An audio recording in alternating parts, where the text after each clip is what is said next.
right, a story caught my attention today about asteroids. NASA has given an update on what they call PHAs, potentially hazardous asteroids. I mean, talk about an acronym when you don't need one. Okay.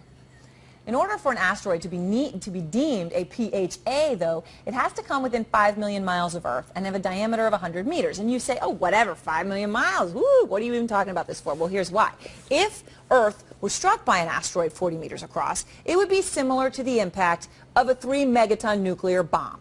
Now, I don't want to make any jokes about current global affairs, but that's much bigger than anything a lot of people are worried about, causing a problem in certain regions right now. So how many potentially hazardous asteroids are there? Okay, that's our number.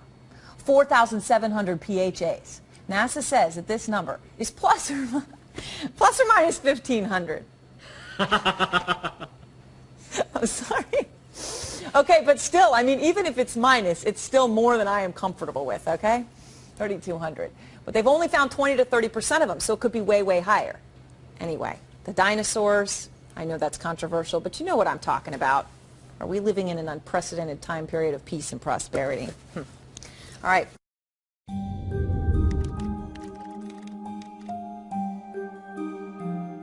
Asteroid 2012 DA14 is an object about half the size of a football field in diameter that is going to pass very close to the Earth on February 15th.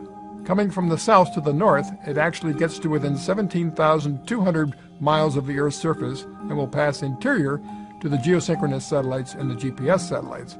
But there's really no chance of the asteroid hitting the Earth and very little chance it will hit a satellite.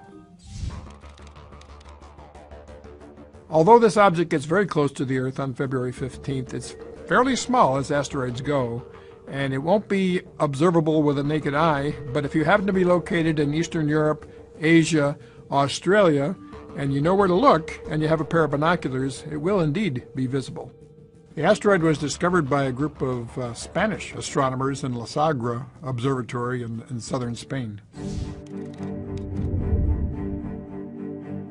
An object the size of DA14 actually impacted the Earth on June 30th, 1908, the so-called Tunguska event.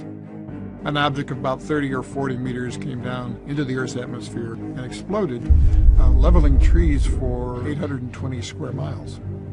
The close approach of this object 2012 DA14 on February 15th is nothing to worry about. Its orbit is very well known. We know exactly where it's going to go, and it cannot hit the Earth. 20 years ago, we probably wouldn't have found this object, but now NASA's observing the skies nightly and picking up these objects, and we track them for 100 years into the future and see if any of them make interesting close Earth approaches, not only because of the threat issue, but because these objects are important for science, they're important for future resources, as well as threats.